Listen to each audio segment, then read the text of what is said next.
Hi everyone, this is Crash Me Twice, and today I share with you part 4 of the Forster mod. If you haven't seen the previous videos about it, you may consider watching those first, just to understand what the next steps are about.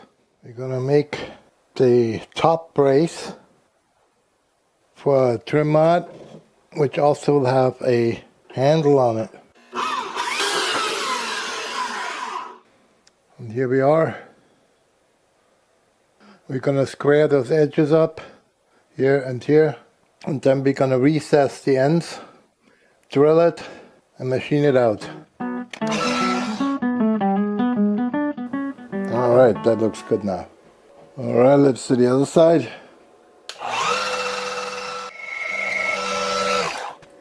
Let's check our measurements here. Yep, perfect. Now we marked it. Next thing is scribing it. Okay, here we are, and we're gonna cut a slot here. We're gonna make a slot there. We need a recess of 2.04 millimeter.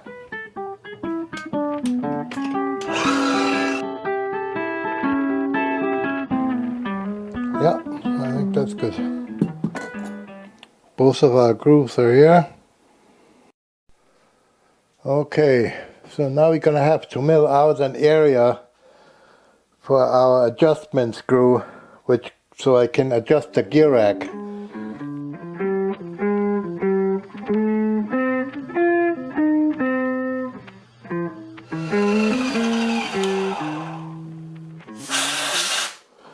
I'm just going to clean this up, and then we're going to drill holes.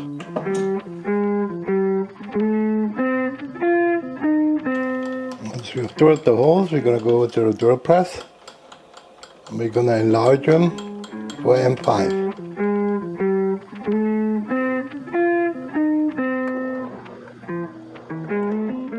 Alright, number 1.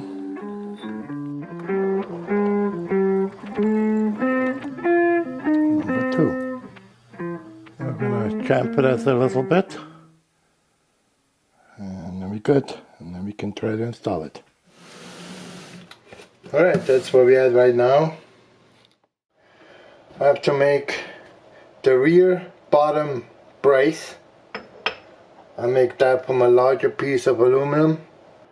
2 slots here, and then after that I'm going to take some material off of that side. Well, let's get going on that. Let's see if we can get this going with a big end mill.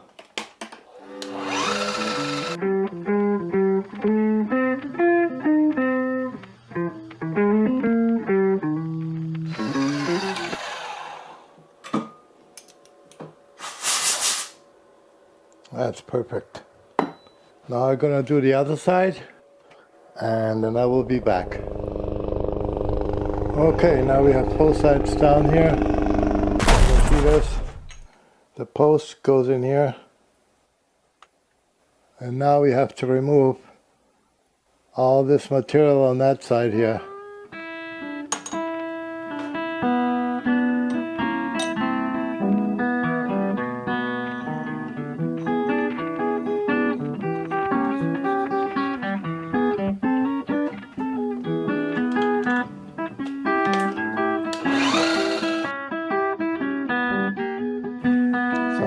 So far so good. Now I'm going to clean this area up a little bit. Very good. We're on the mill now, and next step is to get pocket milled out so that those motor assemblies can be serviced.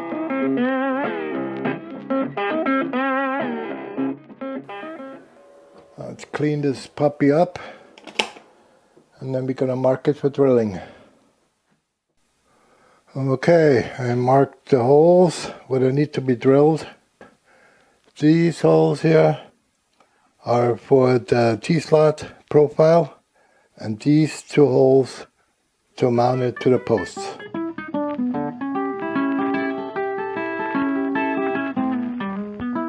I'll clean this up, and then we're gonna go to the drill press and drill them out.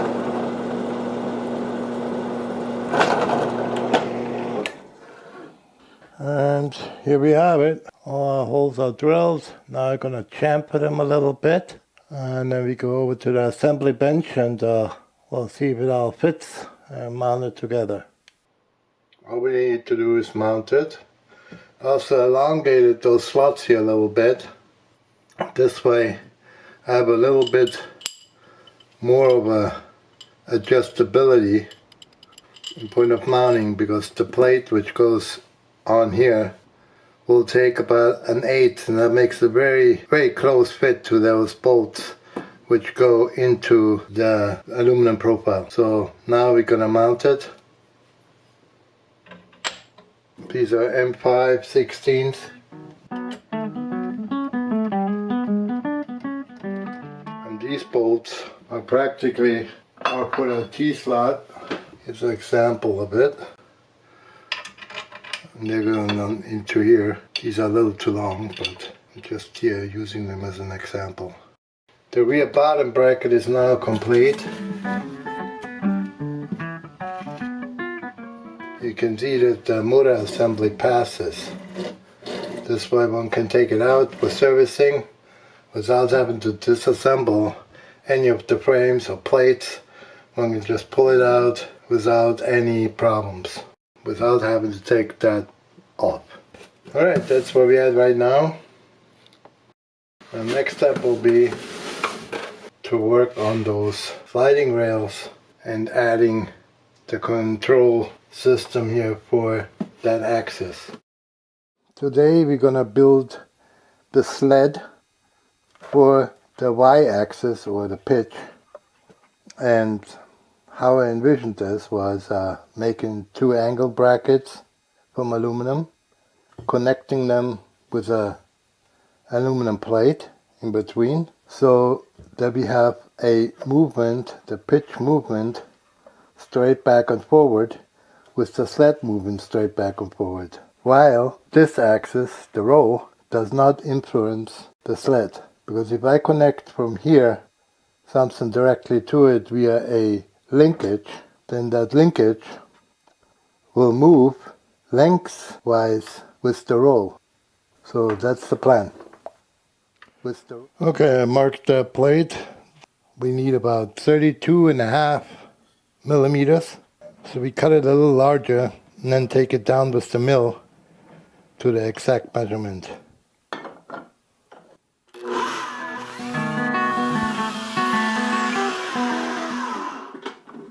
And now we're going to go over to the mill and square it up.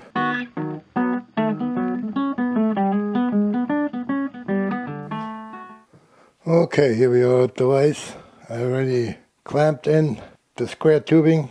We cut it a little larger than we need so we can take it down with the mill to have exact straight edges.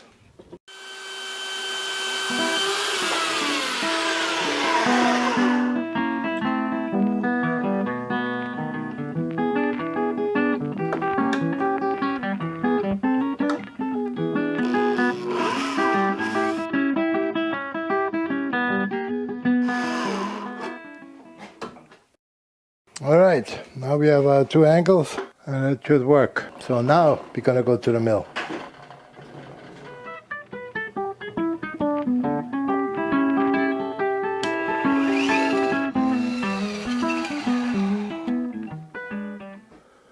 Okay, now we have those 2 brackets cut from our square aluminum rod, and I will be machining them down, this edge flat, and these edges are already straightened.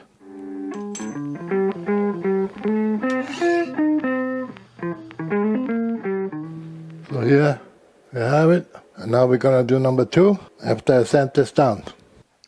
Alright, now we're gonna cut that carrier plate with a sled plate to length, and then I'm gonna square it up in the mill.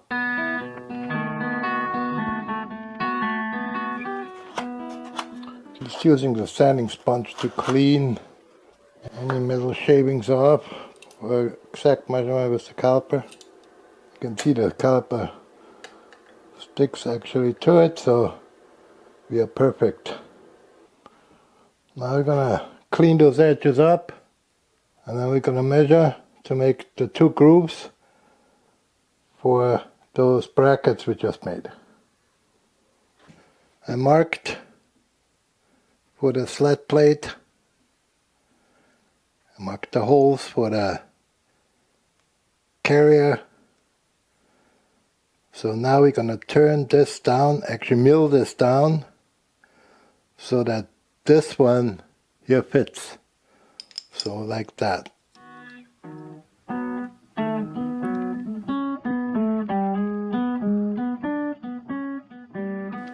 I think that's about as good as it gets. We're going to do the other side. Alright, finish the second side, the other side, the opposite side. That's an 80 grid. I think later on I'm going to go with a 240 or 400er,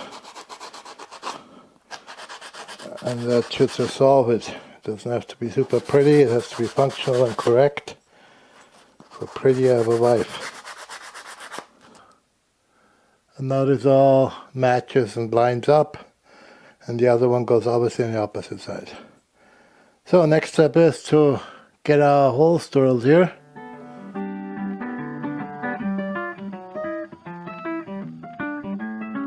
Four holes in that bracket done.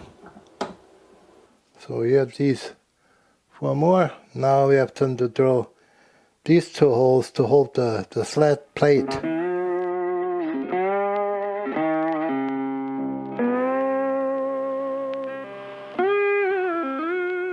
Another one,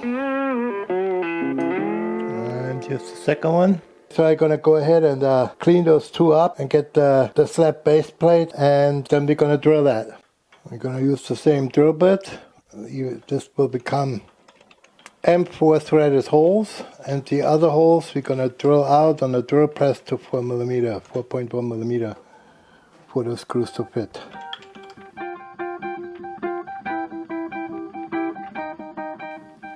Here we are. Now I'm going to clean this up, and I go to the vise to tap them.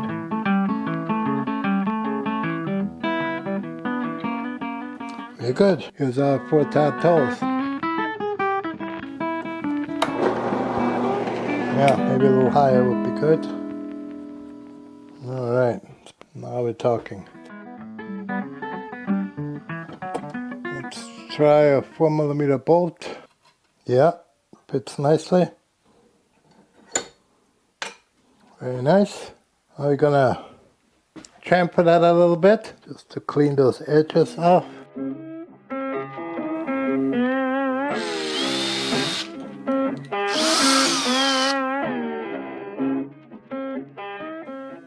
Okay, we have the assembly table. Here's our current status. And here's our brackets. I already started 1 screw. Let's get the other ones in. Alright, here's our sled. And this will go in between those. Goes like that. And then it can move back and forward. And we're going to create a lever here with a pin, which obviously comes from the bottom because that's the bottom side. And will go into a slot. We're going to get, with those 4 screws here, they are going into those 4 on each side. I got the sled now all installed. And the next step is to build a connection or fork from the joystick shaft to the sled. And I'm thinking of something like this. It's a very primitive drawing, but that's how I roll. And it just goes actually like this.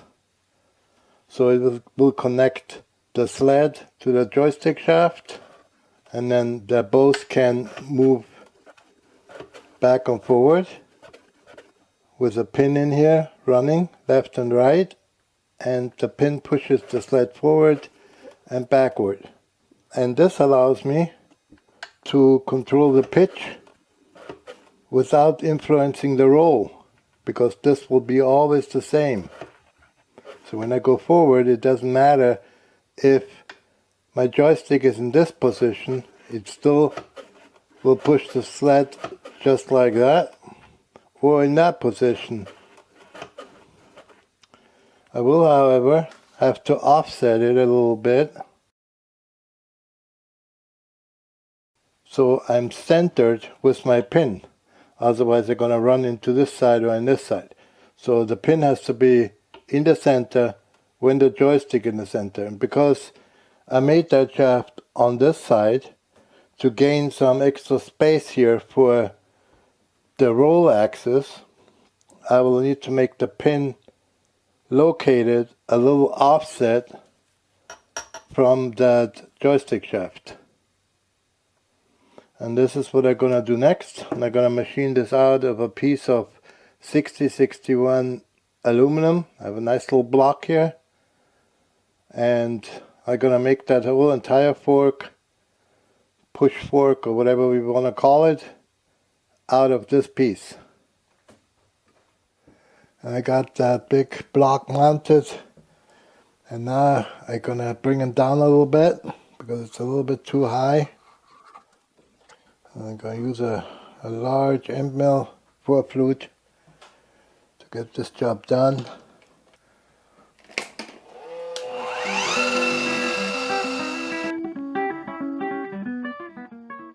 So it's looking pretty good. That's the height right now, and now we're going to clean the edges up and start marking our actual cuts. So now I marked that block for the first phase of machining, and I'm going to make that slot which will fit over the joystick extension. Okay, so I have the slot out. I'm now going to mill some material down here.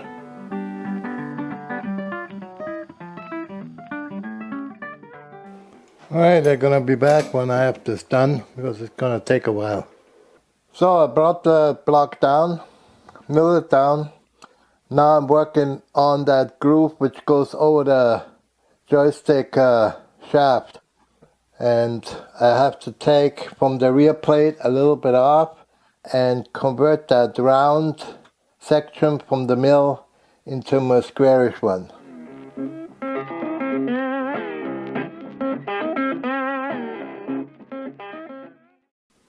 Okay, looking good so far. So this is kind of what we have right now.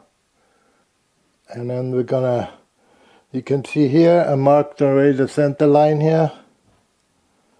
This is where the pin needs to go. So we're gonna take some material off of this side and some material off of this side. So now we're gonna take this off. This portion we don't need, and then we're gonna take a little off here and a little off here, so the pin does not need all that material.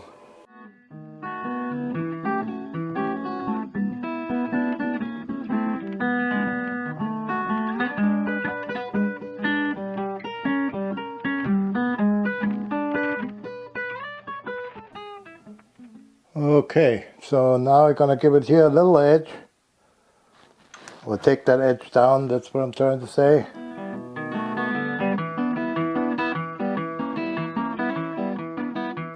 And now we're gonna have to drill a hole here for our shoulder bolt to hold onto the joystick. Alrighty, so I had to make the pockets for the bearings. And next, after I install the bearings over in the arbor press, I will go ahead and drill the hole for the bolt which carries the sled. These are the bearings, and I'm just going to press those quick into the pocket here. Now we have our bearings in here, so that's good to go. Alright, now we're going to change from milling to drilling. And this hole is going to be probably M5 or M6. So we're going to drill here with a 1/8 inch. Follow on the drill press with a larger bit.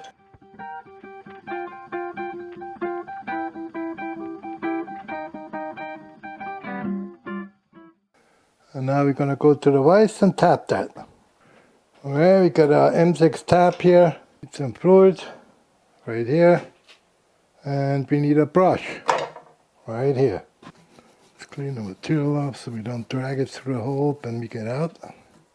Alrighty, next assembly table and testing it. And here is our bracket we made. And here's a shoulder bolt. Installs like this. There will come a lock nut on it. However, I have to machine that lock nut a little bit down so it does not rub on the bearing or on the bracket. How this is gonna work is, so let's put just a standard nut on it so it doesn't fall me apart while I'm demonstrating this. So here's our bracket, here's our sled, and we're making a pin, not this bolt just for a demonstration. And that pin will screw in here, make a slot, that's the next step. That bolt will go through that sled into that thread. We carry the thread with it. So next step here is making a slot and the pin.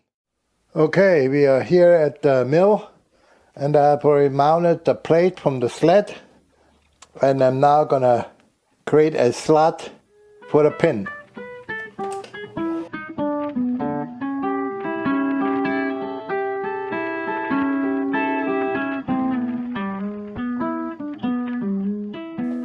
Well, here it is.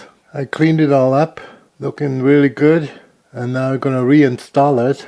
I also made a very small mark here so I know the orientation, so everything lines up perfectly.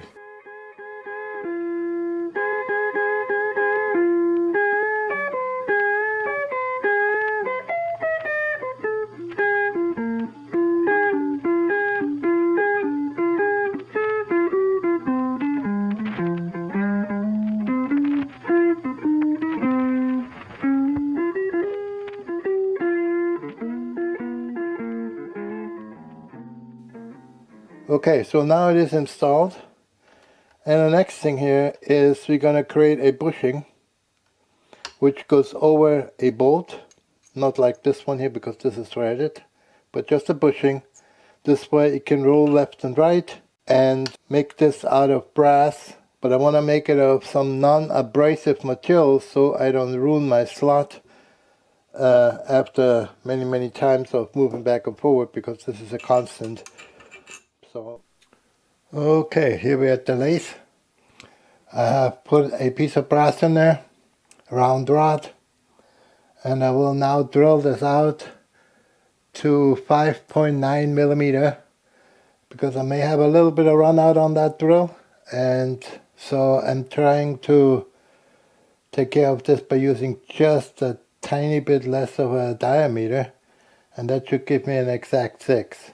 If not, I can drill it out, that's not a problem. Making it larger is easy, making it smaller is not possible. So here it is. And now we're gonna just sand it a tiny bit with a 1000 grit. So with the sled installed, I still have issues to keep that level when it moves forward or backwards, because it will point up or down through the movement of the stick, so I have to level it. And I tried pretty much everything else, but I think the only solution is the good old mechanical way. I have to implement to the joystick shaft an additional rod to keep this straight, otherwise it will bind me in here. So my plan is I already drilled a hole right in here and threaded it M6. I have M6 rod ends, and they will go from here straight down to the base. They have to be on the same level. I made sure this is on the same height as this one, and I will have to make one down here in the base. So I have to take the assembly out, put it somehow in the vise, and drill its exact height of this one down here, in the exact position as this one is in correlation to that one. And that's what I'm going to do next. It was very difficult to get this 100% horizontally aligned. So this is the part of the roll axis, and we're going to drill a 1/8 inch hole into it. And I have to be very careful not to go too deep or too shallow. Exactly 60 millimeter off center to center. I'm going to drill now. There's no more return. There's no other option. This has to work.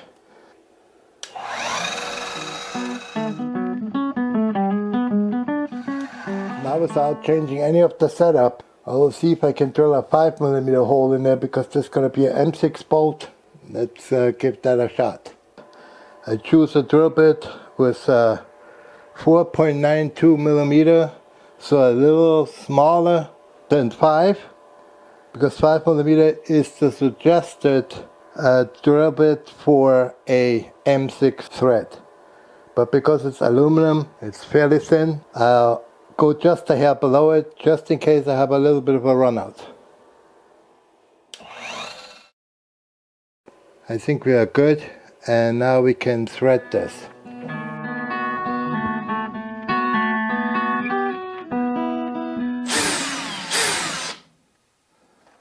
That should do it. Here it is. Alrighty, back to the assembly table. And I just realized when I took that board off, just so I can move it away when I was milling, I see that Virpil used countersunk screws for mounting a PCB board. But that's not even the worst of it. They also used as a standoff a standard nut, and the nut was still threaded. So that means that you have to fiddle around with it to get it just in the right position so you can tighten it up, because, well, that's just monkey business here. You know, you don't use a nut as a standoff if the nut is not larger than your bolt and you have a thread in the base. So what I did is I of course they will have a reason why they use the nut, meaning for the height of the nut or the width of the nut here, they needed exactly that amount to make this a level mount. Because on the other side they used the correct standoff or a plastic washer serving as a standoff. So I drilled those nuts out, and I'm going to replace those countersunk nuts with button heads. The problem is, if you use this type of a screw, countersunk screw on a PCB, you practically, if you very easily over tighten and you split that board. So you don't want to do this. You want to have a flat thing. I can even see it on this side. If the board needs to be 100% centered, then this would kind of make sense. I wouldn't do it either. I'd rather do a precise, have those holes, the mounting holes precisely drilled on a PCB for the screws or bolt I'm using. But I'm going to leave them on for this side right now, because I don't know if this has any effect on the Hall sensor in there. But on this side, this is just the distribution board. This has nothing to do with any kind of alignment. So I'm using now drilled nuts, and I'm gonna get a button head bolt. They're probably a M10 8, okay?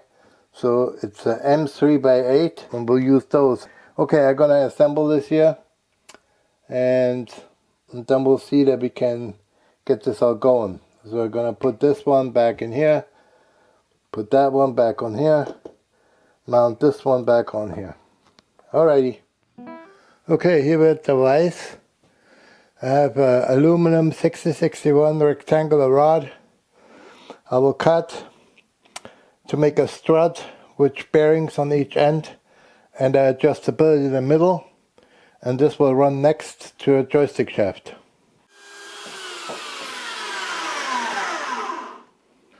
And now we're going to take that over to the mill, reduce it widthwise, and then mill it out for bearings and adjustability. Okay, we're at the mill. I put the piece in here, the material, and we're going to square the edges off first, and then we're going to reduce it by about 1.2 to 1.3 millimeter.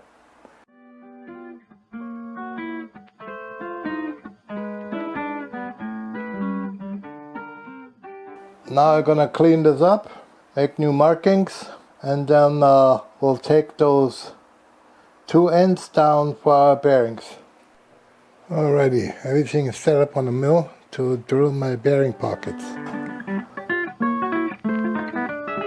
Alright, so now we're going to have to change from drill to end mill.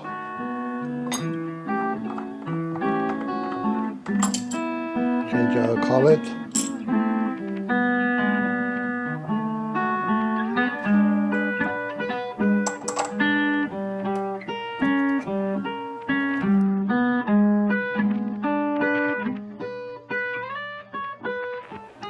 Alrighty, now we're going to do this on the other side, this way we are 100% equal.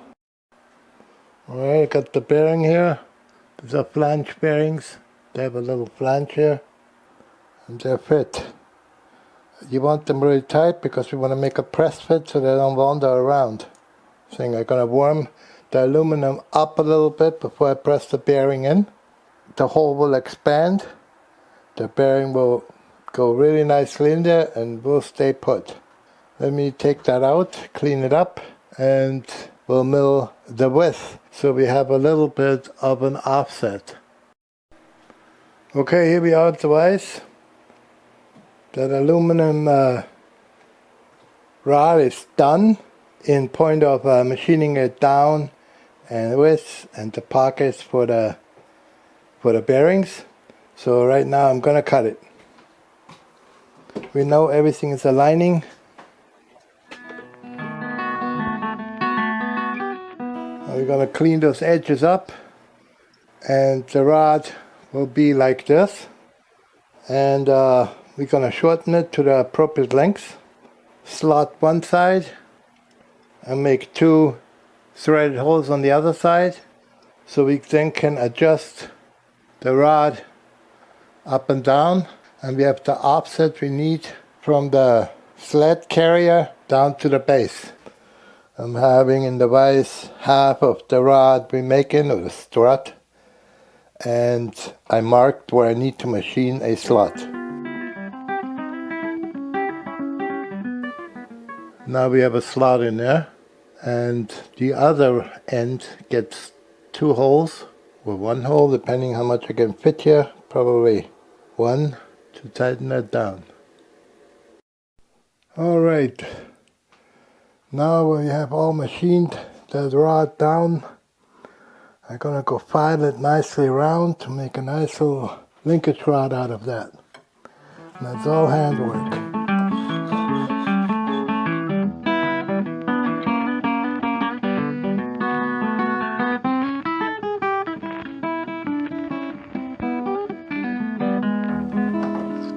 Now I'm gonna go over to the band sander.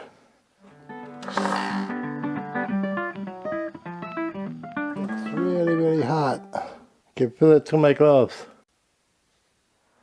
Now this will be the lower part of our push rod or strut. So I already marked where I have to cut out, and so I'm gonna mill that out, and then I'm probably thinning that a little bit.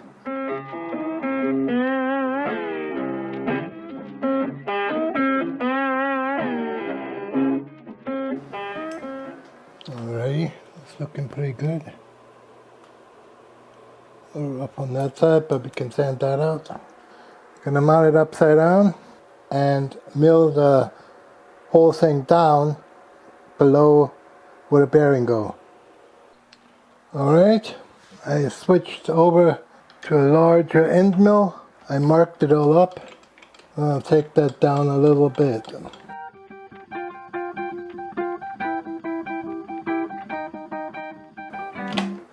Alrighty, looking pretty good.